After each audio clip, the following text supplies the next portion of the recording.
problem is here, they want white supremacy by ventriloquist effect. There is a black mouth moving, but a white idea through the running on the runway of the tongue of a figure who justifies and legitimates the white supremacist practices. We know that we can internalize in our own minds, in our own subconscious, in our own bodies, the very principles that are undoing us. So to have a black face speaking in behalf of a white supremacist legacy is nothing new. And it is to the chagrin of those of us who study race that the white folk on the other side and the right wingers on the other side don't understand this is politics 101 and this is race, not even 101. What's beneath 101? It's the pre-K of race. You should understand the fact that if you tell black people, look, I support a Negro. Look, there is a person of color that I am in favor of, and that person of color happens to undermine and undercut and subvert the very principles about which we are concerned, you do yourself no service by pointing to them as an example of your racial progressivism.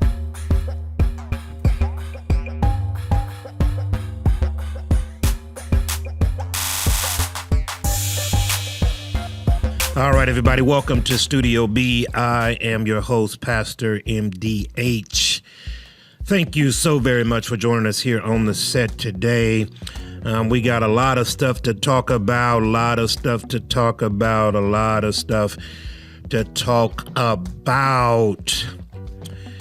So wherever you are watching us from, Facebook, Instagram, Twitter, YouTube, like, follow, subscribe, share, do what you do to get Studio B out there into the open airways so that people can connect with what's going on this podcast.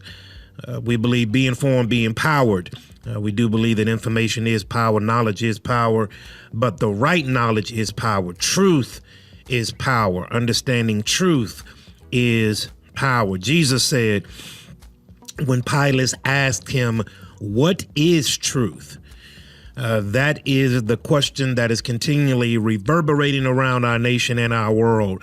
It seems as though truth has taken a back seat to error.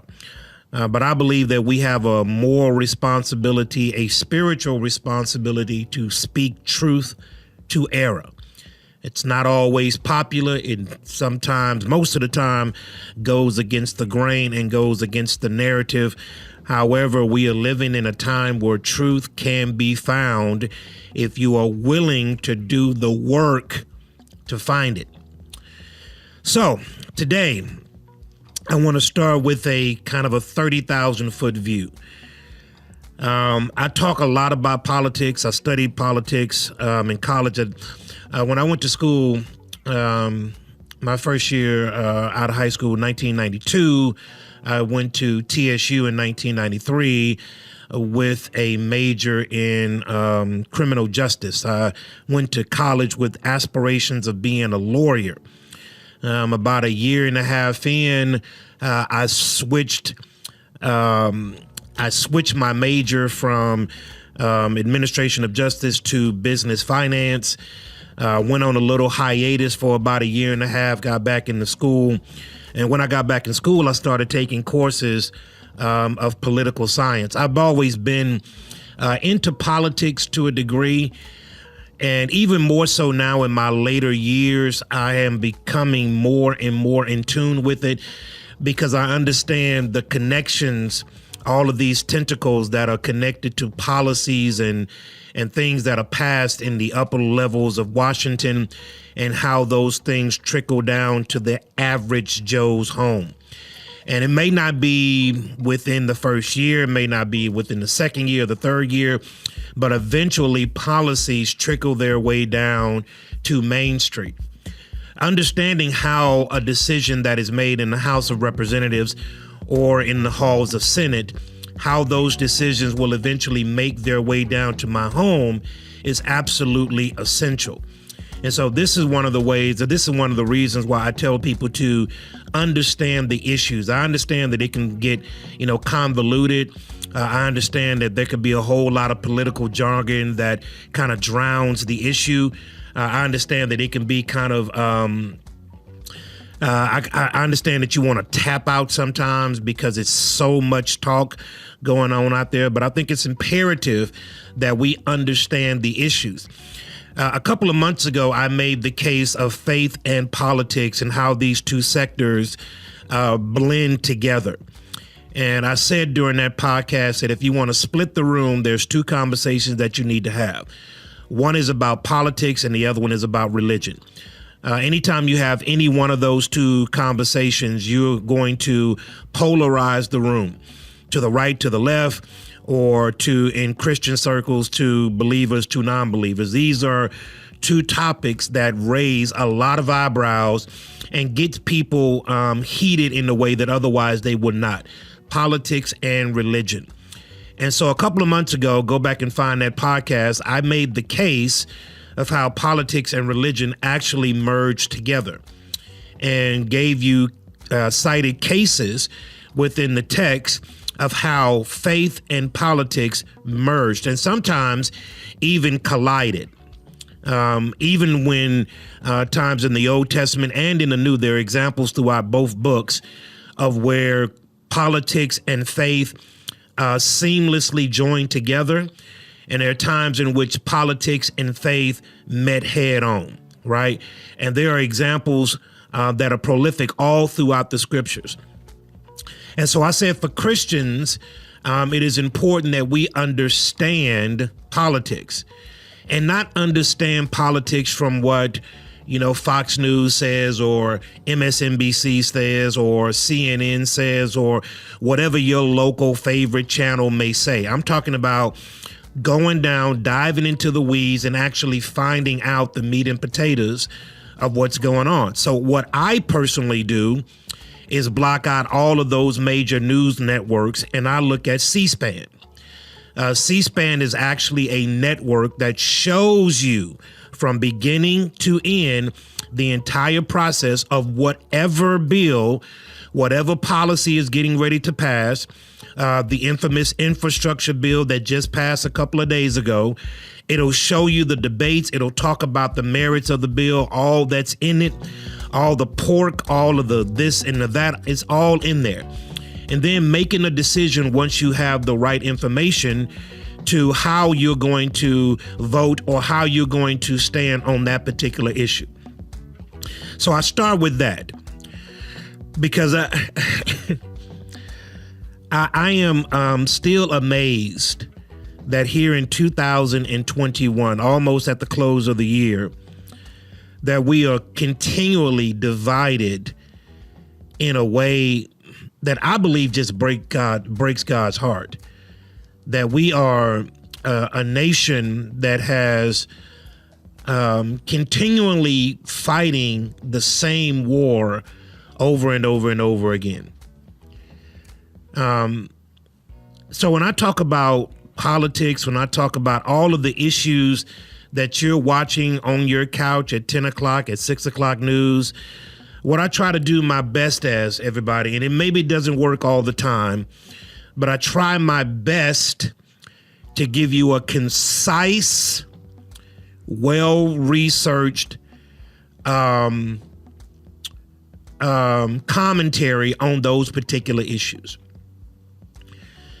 I am one that push back against the racial narrative that is constantly on the landscape of America.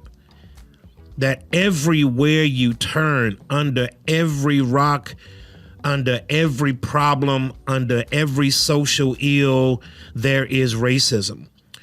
And while I believe that racism does exist, and we can point to it even in systematic structures, I push back against the idea that in 2021, race is as prevalent and is integrated into our society as it was in 1950. I've made case after case, study after study, facts after facts to prove to those listening and watching that that is not the case.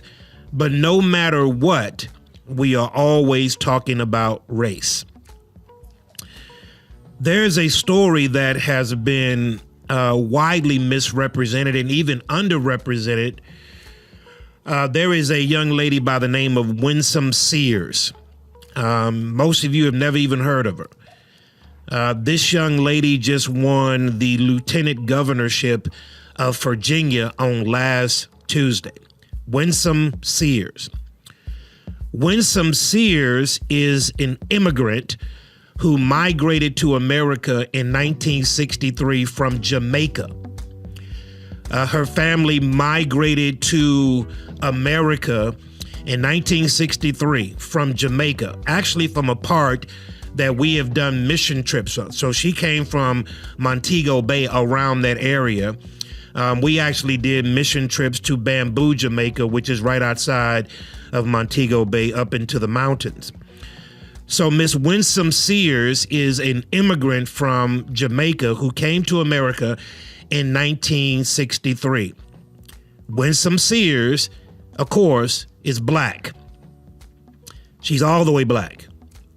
She's all the way black.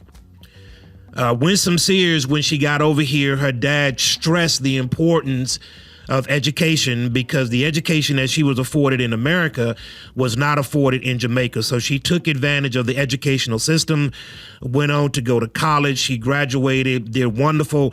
She actually served in the United States Marine Corps for, I think, 12 years.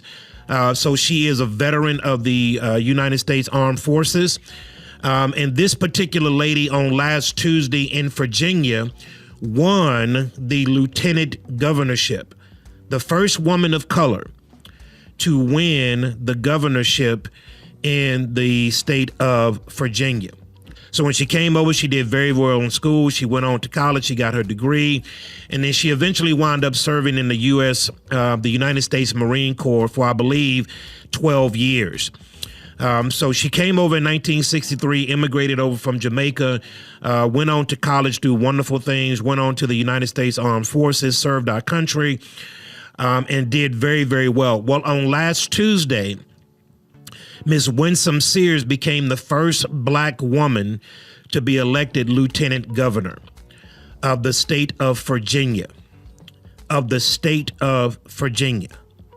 Now, all you got to do is do a quick look in your history books and go back into the history of Virginia.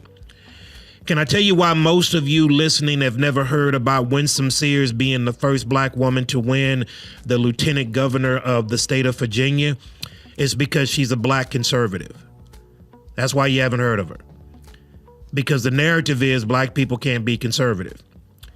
This woman won the lieutenant governor of the state of Virginia. Now, Virginia is a state with a marred history of slavery. Now, if you just go back into your history books, just go back into your history class, going all the way back to middle school, all the way up to high school, you know that a lot of stuff in America started off in Virginia. Virginia was a hotbed of slavery, Here it is, this woman, Winsome Sears, an immigrant from Jamaica, came into America, took advantage of the educational system, went on to go to college, went on to make a name for herself, served in the United States Marine Corps, did very, very well for herself. And here you have in America, an immigrant from Jamaica coming and winning the lieutenant governor in a state that has a very checkered racist past. She is one breath away from the governorship of Virginia. I want to share with you some very disturbing news about that, because while I think she should be celebrated, I think she should be, everybody should be championing this woman who came over and worked very, very hard to achieve her dreams. She has a wonderful family. She's been married, I think, for like 30 plus years. She has 3 kids. She has done very, very well for herself. She has taken the American dream and harnessed it and has done very, very well. An immigrant, a black immigrant from Jamaica, came from Jamaica, made her home here in America, and rose all the way up through the ranks in the state like Virginia to become the second in command in Virginia. But nobody's ever heard of her name. This just happened last week. She just won. And the reason why is because the narrative, and I'm going to share something with you that really disturbed me. As opposed to black people celebrating Winsome Sears, as opposed to black people championing her and people rising up and saying, see, look at what can be done if you just do hard work, keep your head down and do your business. Here's what the pundit said about Winsome Sears. Again, a Jamaican immigrant that came over to America in 1963.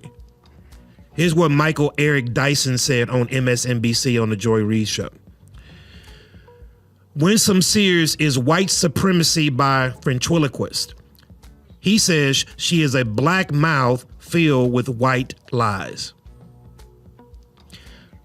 Joy Reid said that Winsome Sears is the epitome of white supremacy. Joy Reid said that on her show. Michael Eric Dyson chimed in by saying that although Winsome Sears is a black woman, white supremacy is controlling her mouth.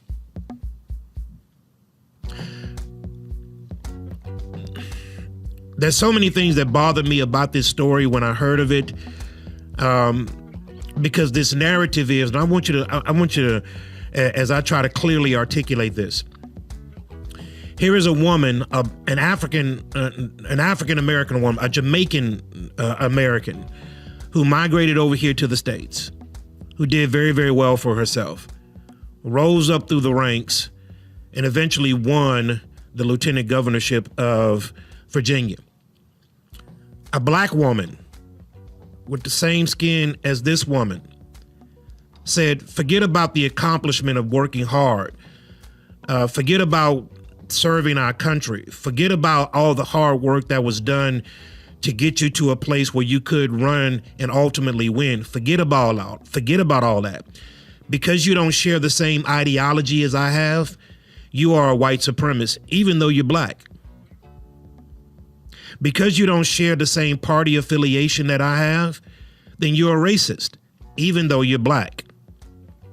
Even though you're not just black, you're all the way black.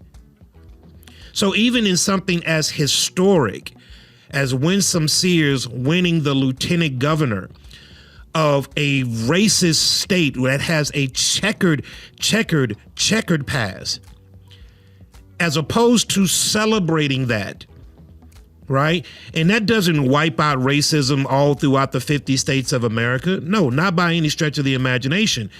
However, a black man and a black woman tore down another black person. White America didn't say that. Black America said that. Joy Reid said that. Whoopi Goldberg on The View said that. Michael Eric Dyson said that. Black people said that about another black woman because this black woman does not share their political beliefs. She's a Republican. And so the reason why many watching have never heard of her is because she's not Democrat. If she was a black woman who was a Democrat that rose to that level of prominence, it would have been plastered all across your screens. However, when you see the vitriol that has been aimed at this woman's way as being nothing but a woman who has worked her tail off in order to get to the levels where she is, regardless of whatever political persuasion that you may be, why not celebrate her success? Why not celebrate it? Joy Reid goes on to say something else. They're literally trying to push black people who are not really black in front of all of us who are black. I have no idea what in the world that means. She's not black. She's not black because she's of a different party affiliation than what you prescribe to. This happened in Virginia. This is Winsome Sears, who got 1,661,000 votes. 1,661,000 661,000 votes. She beat a young lady by the name of Miss Hala, and she beat her by almost 100,000 votes. That's not all. There's another young man named Jason Morias, who is the first Cuban immigrant to serve as Attorney General in Virginia. So you have a black woman who's a lieutenant governor. You have a Cuban American who is now the Attorney General. First time in the state's history that an African American woman or an African American period, a black woman, a black man period, has assumed that level of governorship in that particular state. And you have the first Cuban born American that rose to the level of Attorney General. So you have three top levels. You have the governor, you have the lieutenant governor, and you have the attorney general. Two of those top positions in the state of Virginia are occupied by minorities. Do you know why you've never heard of them? Because they are of a different political persuasion. Mr. Jason got 1,647,152 votes. His competitor, Mark Herring, got 1,600,000 votes. So he beat him by 50,000 votes. The idea now of what they said about Winsome Sears, calling her a white supremacist, even though she's black, they said the exact same thing about Mr. Jason Morias. They called this Cuban American a white supremacist. He's Cuban. I don't even think we understand, and I would invite anybody out here that is watching that wants to debate this right here on Studio B about the white supremacy that you supposedly are standing behind, calling Winsome Sears a white supremacist or calling Jason Morias as a white supremacist.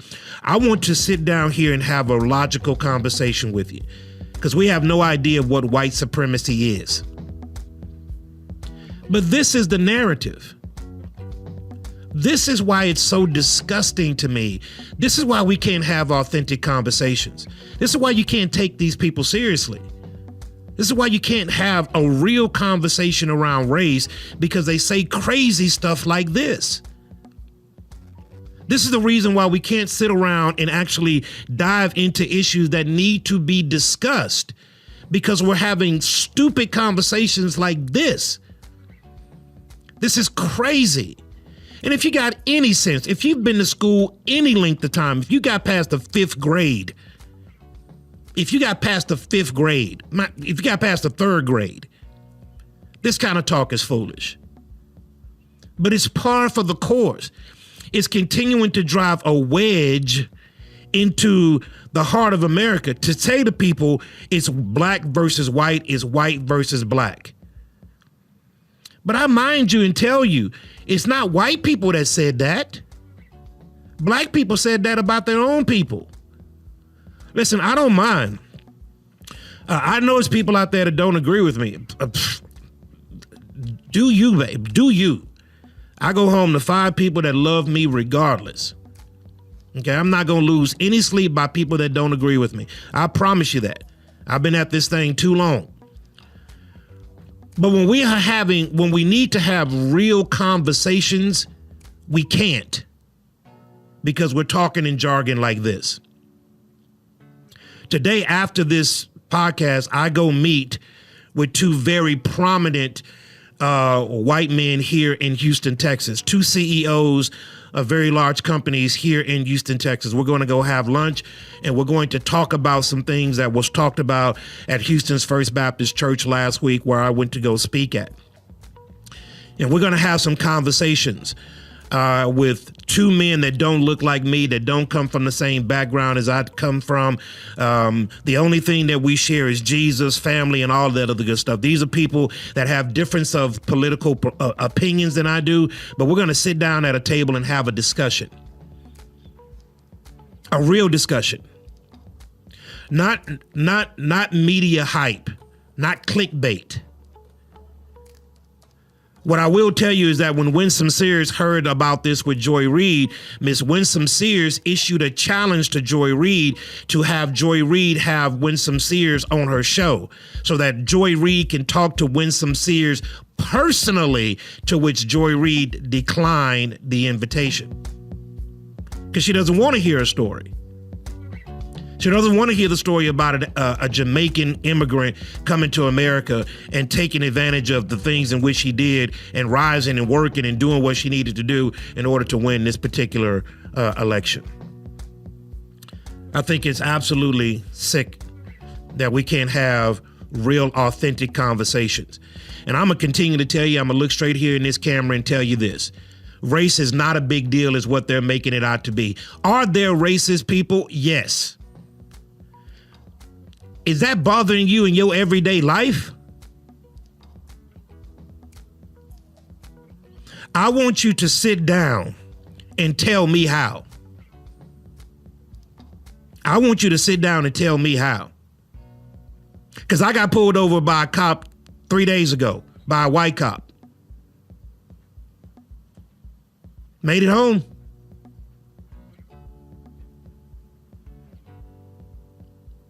But we got to continually have these kind of conversations at redundancy, because the story is Black America. There's no way that you can be Black and have a difference of opinion without them attacking you. I think that's crazy. And I think Christians, especially as I go to where we are, Christians are at a point right now to where we got to be able to call this stuff out. And so I would invite you, Pastor MDH at studiob.com,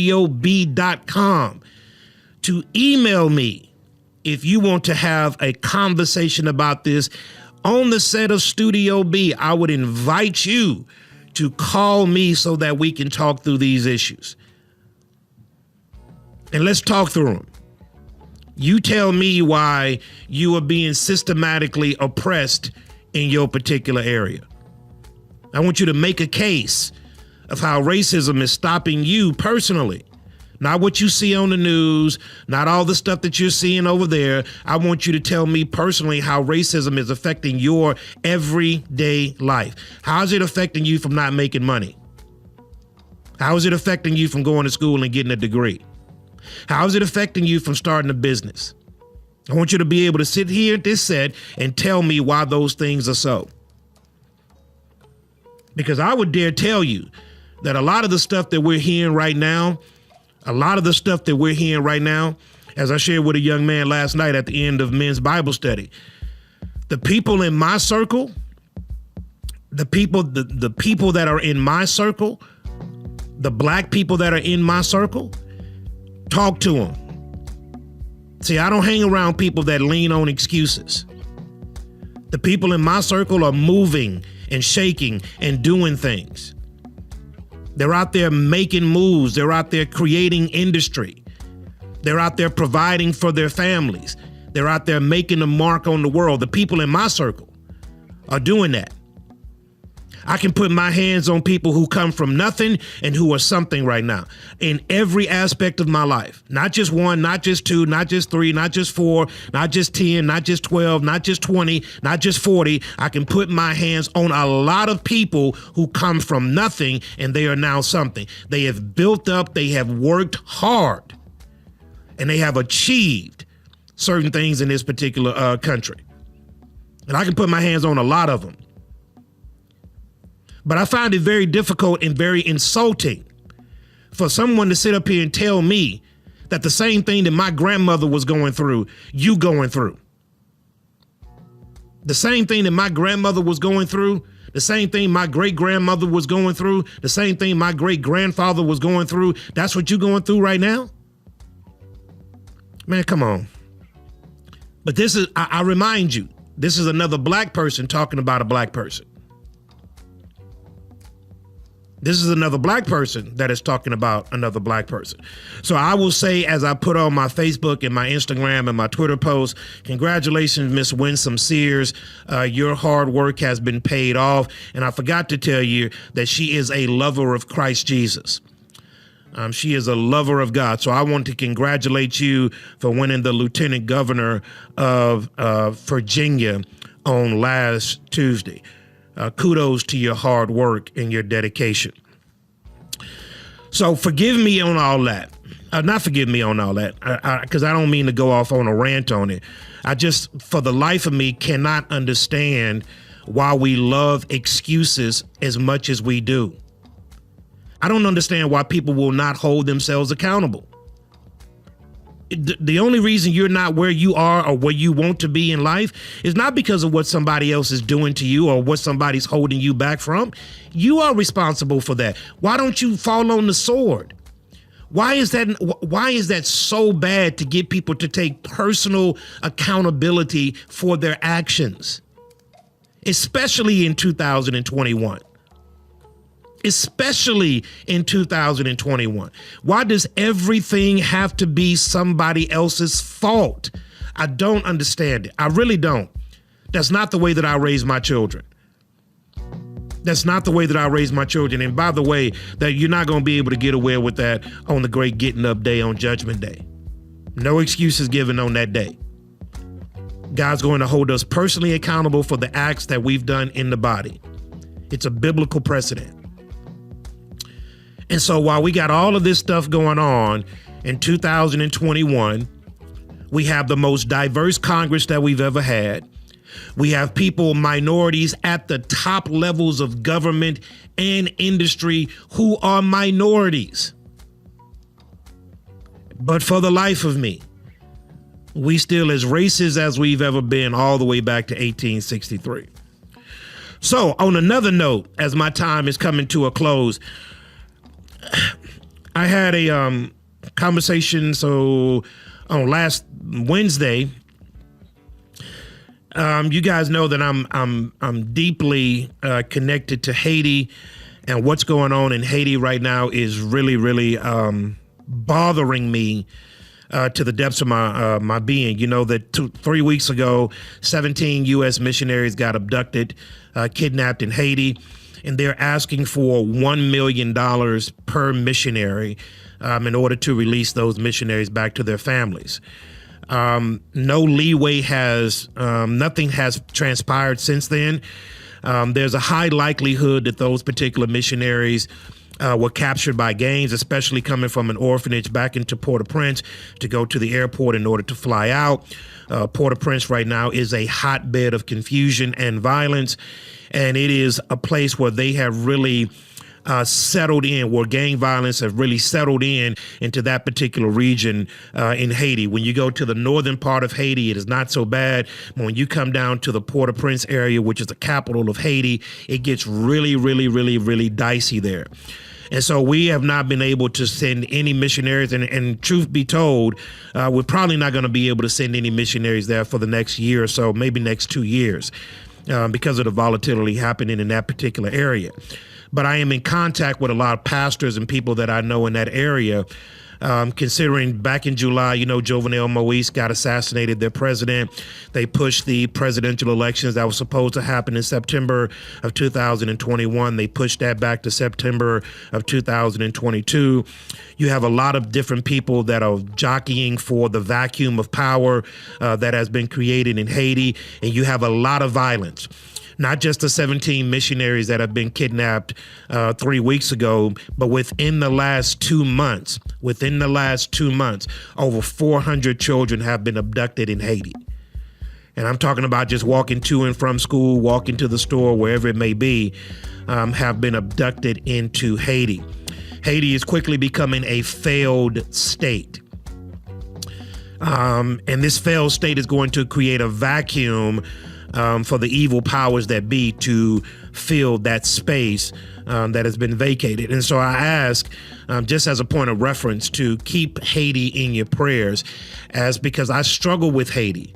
I struggle trying to figure out the dynamics of Haiti, as I've talked about it and know many people from that region, have tried to do as extensive research as I possibly can. But Haiti has always been in the crosshairs of struggle. It has always been in the crosshairs of calamity. And I struggle trying to figure out Haiti, with it being so close to the American borders, less than an hour and a half plane ride from Miami. So not 24 hours around across the Atlantic, but literally an hour and a half away from Miami. I struggle with the fact that Haiti struggles with the issues that it does. So, about a month and a half ago, we had 15,000 Haitians come across the U.S. border. There are agencies that I work with right now up in the Alabama area that came down here to Houston. They made a travel down here to Houston and did some work with the Haitian immigrants that had crossed over into America. The border crisis is as volatile as it has ever been. And just recently, as of November the 3rd, 2021, there has been a proposition that has now just been put forth. And it says that this administration wants to give illegal immigrants $450,000 per person, per family. November the 3rd, 2021. The administration wants to cut $450,000 checks to illegal immigrants who came over during the Trump administration, during the zero tolerance administration of President Trump, the former president to this previous administration.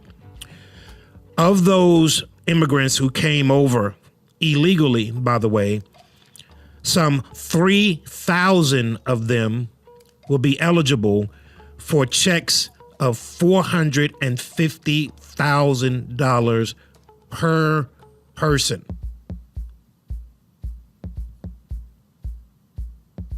Yep. $450,000 per person. Now, if you've been watching the news, this is quite a little hot topic. It's quite a little hot topic. It's going back and forth, and people are very, very upset about this. People on both sides of the aisle are very, very upset about giving $450,000 checks to people who came over into America illegally. And there's a lot of conversation about it. It's getting pretty hot on Capitol Hill concerning this particular new endeavor to give illegal aliens $450,000 per person. Up to 3,000 of them will be eligible for $450,000 checks. That is astounding. That is absolutely astounding. I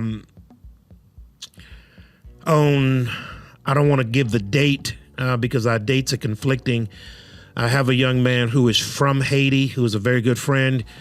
He's been in America now, I think, for 15 years. He's going to come on the podcast, and we're going to talk about all things Haiti.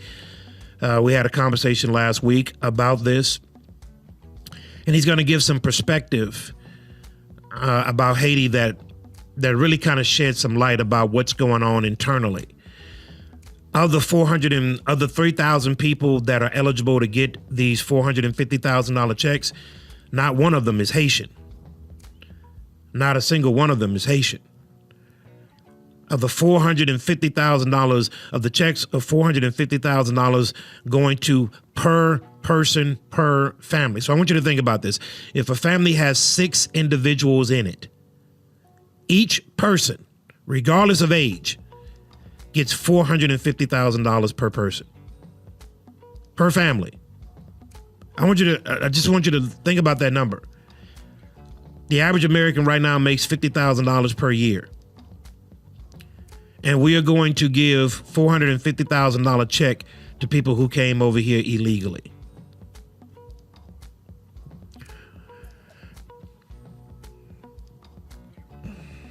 Yeah, it's out there. I would invite you to just do a little Google search.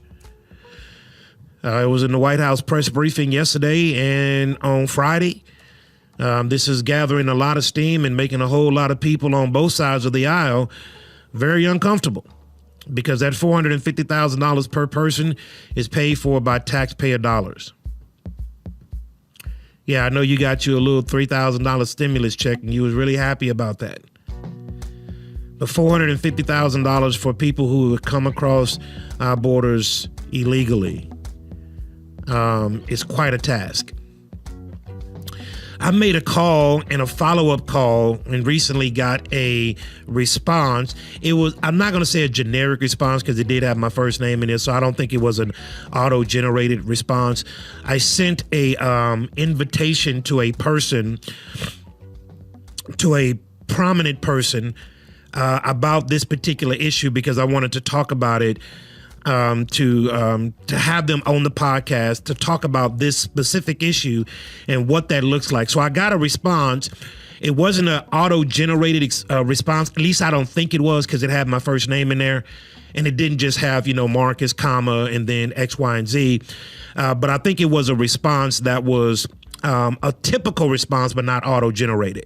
And so that kind of encouraged me to kind of continue to chase down this rabbit to see if I can get this particular person on the podcast. Because I would like this person to explore what this looks like in everyday language for you and me.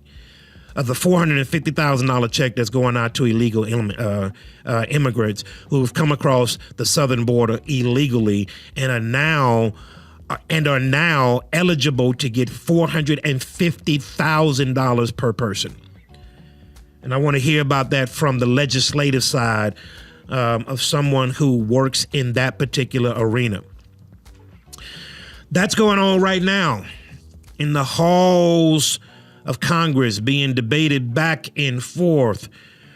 Turn on C-SPAN on this coming Thursday. You will see the not hearing, but the debate about this particular issue on Thursday. And you will hear the pros and the cons about this particular issue live in color. So all of this stuff that's going on right now. Lastly, I will tell you this. I thank God for my mentor, Dr. Richard Klein, who's going on to be with the Lord some 2 years ago, said this, and it's something that has really stuck in my craw for a long period of time. He says, if you're not offending somebody, then you're not saying too much of anything. I don't expect everybody to agree with me. The podcast that we do here is an opinionated podcast. But what I do is you can argue with the opinions, but you can't argue with the facts. And so before I state an opinion or my view, I give you the facts of why I believe that particular view. And so, and what I try to do is cut out foolishness. Like if we're going to have a conversation, let's have a real conversation, not a generalized conversation that doesn't lead to anywhere. Let's have a real conversation about the facts and about the issues, because these things do affect me and my house. They will affect my children, by God's grace, my grandchildren, and so on and so forth. These issues that I'm talking about right now, me being 48 years old, and having teenage and early 20 kids, these things will affect us and in my particular family on down the road to come. So these issues are important to me. It does make a difference who I put and the policies that come out of these particular agencies. And so while I don't expect everybody to agree, as a matter of fact, I try my best not to make sure that everybody agree, but I do believe in profitable dialogue. And everybody, we're just in a place right now to where we can't have profitable dialogue. And we're at a time to where information is literally at your fingertips. You can reach out and grab it. You can reach out and grab it. And it's there to be had. So I want to end with this. I had all of these notes up here to which I didn't get through a lot of it, but I want to end with this. And I want to give you something of what I believe the Lord is doing. This comes from the book of 1 Peter, chapter number 4. And Peter is writing to this group of people, trying to get them to understand the coming of the Lord. And in verse number 7 of chapter 4 of 1 Peter, he says this: "But the end of all things is at hand." He says, "Therefore, be serious and watchful in your prayers." Peter says the end of all things that are at hand. Therefore, be serious and watchful in your prayers. If there's one thing that really does concern me, it is that the church is being pulled into this political divide, and the gospel of Jesus Christ is not front and center anymore. He says, be serious and watchful in your prayers. And then verse number 8, "And above all things, have fervent love for one another, for love will cover a multitude of sin."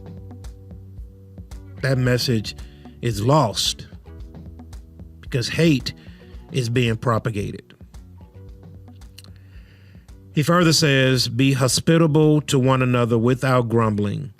As each one of you have received the gift, minister to one another as good stewards of the manifold grace of God. If anyone speaks, let him speak the oracles of God. If anyone ministers, let him do so with the ability in which God supplies. And in all things, God may be glorified through Jesus Christ, to whom belong the glory and the dominion forever and ever. Amen." So I'll end with this. One of the chief strategies of the enemy is division. Divide and conquer is an excellent strategy. It is a war strategy, but the enemy has perfected this strategy because he understands the power that comes along with division. When people are disconjointed, when there is no unity amongst people, there can never be work done. There can never be comprehensive work done for the good of all people. When people are disconjointed, there will be certain work done for certain people, not for all. The enemy understands this. The problem with this is that the church has not met this head on. The church has not met this division that is in the world with the unifying message of Jesus Christ, with the unifying message of the gospel of Jesus. We have not met this onslaught of division with a unifying message of Christ. We in the church are Christian first. That is if you're born again. If you're not born again, none of this stuff even remotely relates to you. But if you are born again, you are Christian first, which means you get your marching orders from the Bible first and your party affiliation second. When Peter is saying the end of all things is at hand, that's exactly what he means. Everybody, no matter what you are doing right now, it's eventually going to come to an end. Many of us are getting older and older and older and older. You can't do the things now that you used to do 20 years ago. Things are coming to an end. The house that you moved in that was once new is now needing repairs. The car that you just drove out the lot that was once new now needs oil changes. Everything is coming to an end. It is the progression of life. And so he says, since all things are coming to an end, get your mind right. Get your mind right. Since all things are coming to an end, we need to be fervent and serious in our watch prayers. So we host a Zoom call every single night at 10 o'clock. Every single night at 10 o'clock. We've been doing it for the last 3 years. Can I tell you, Christians ain't getting on that prayer line to pray. We've been doing it every single night since August of 2017, right after Harvey. We've been doing it every single night since 2017. Every single night at 10 p.m. We've been hosting a prayer line. Get on there and pray. Let's call out to God. Let's call out to God and ask God to heal our nation, to heal our land, to heal the disunity amongst people. Let's call out on them. Let's call out on them. I can go down the list and tell you those names who are on that prayer line every night. And the people who are not on that prayer line got the biggest complaints about what's going on in the world. But we are offering this because Peter said the end of all things are at hand. Therefore, we need to be serious and watchful in our prayers. So we're praying. We're praying that God's will would be done. We're praying that people would come together in unison and that these deep divisions that people keep trying to create will be healed by the gospel of Jesus Christ. That's what we're praying every night. So don't tell me that you're serious about God's kingdom and you're not committing yourself to be serious and watchful in your prayers. And then he said that love will cover a multitude of sins. So I'm going to go out as an eternal optimist. I will be charged by God for being overly optimistic. I believe that people, if given the opportunity to do better, can do better. I believe that encouragement works better than discouragement. I believe that to the core of my being. I believe that if a person is in the pit of life, a person who has gotten out of the pit of life has a duty and a responsibility and a call to reach back to those who are there and help them to get out. So if I can be successful, it's not just me that can be successful. You can be successful too. I believe that this is the universal message that people should be preaching and proclaiming to the heights of every hill is that people, you can do it. You can do it. And I love you enough. I love you. I don't even have to know you, but love you enough to encourage you out of whatever place that you may be in. Because Peter says here, have fervent love for one another. This message is being drowned in our current society.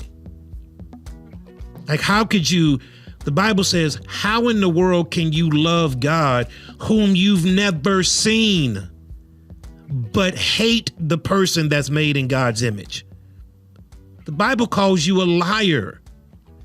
If you have hate in your heart towards anybody, but yet you say you are a lover of God, the Bible calls you a liar, because you can't have both. Can't love God and hate people. It's just not possible. He says love covers a multitude of sins. So have fervent love. The word fervent there means hot. Have a hot love for people. Want to see the best in people. So I will end this in redundance of Pastor Holman, of those who I walk with and those 6 guys that I mentor on a regular basis. Those people to which I open up my life and say, ask me anything that you will. Those people who know me know that whatever that is in my power to do to help you get out of whatever position that you may be in, I'm going to do so. I'm going to go down on record as an eternal optimist because I know what God has done for me. And so if you're doing anything great in life, man, congratulations. Stop letting people steal your shine. Look, have the courage to say what other people won't. Stand on God's word. The arrows are going to come your way. I promise you that. I promise you that. The arrows are going to come. The ridicule is going to come. The name calling is going to come. All of the stuff that comes along with disagreeing with people is going to come. But when you're speaking from a genuine place of your heart, and what you say is what you actually believe, not what you're regurgitating because of what somebody else said, but it's what you actually believe. You have established a foundation within the depths of your heart, and you're speaking that from a place of truth. Stand your ground and speak it and say it loud. Say it loud. Because in this culture right now, they're trying to drown out voices who don't agree with them. And if that's the case, Jesus would have never been allowed to say anything. The end of all things are at hand. I'm offering you who are watching, those who are listening, I'm offering us to not get in bed with the world.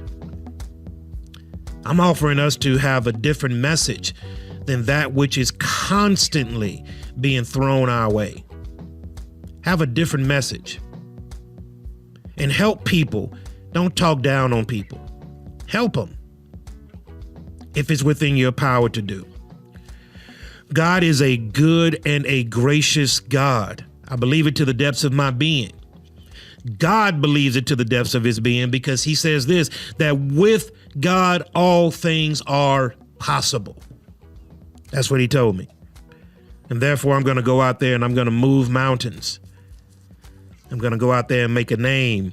I'm going to go out there and do things that people say that I can't. And I'm going to go out there and leave a mark on this world. So, everybody, I want to encourage you to be faithful, to be courageous, to stand for something or fall for anything. Know what you believe, know why you believe it, and be able to clearly articulate it. So, we got some guests coming up here on next podcast. You will greatly enjoy this guest. I'm going to have a young man that served in the armed forces, who loves his country, who bled for his country, who's fought for his country so that we here in America can enjoy some of the freedoms that have been afforded to us. I'm looking forward to that conversation with him as he will be on here in the next couple of weeks. I'll also have some guests. I'm not going to spoil it for you, but the next few guests will be very, very impactful, and I believe you're going to want to hear what they have to say. So remember, wherever you're watching us from, Facebook, Instagram, Twitter, IG, wherever that may be, like, follow, subscribe, share, comment. Put whatever comments you want in the comment box. Let's go ahead and talk about it. And remember, if you want to be on Studio B, Pastor MDH, Pastor PASTOR MDH at studiob.com. You personally email me. Tell me why you want to be on the set. I will send you out a personal invitation to come right here in the studio and talk about whatever issue you feel led to talk about. Open invitation to any and all people who want to receive it. Remember, be informed, be empowered. Studio B. See you next week.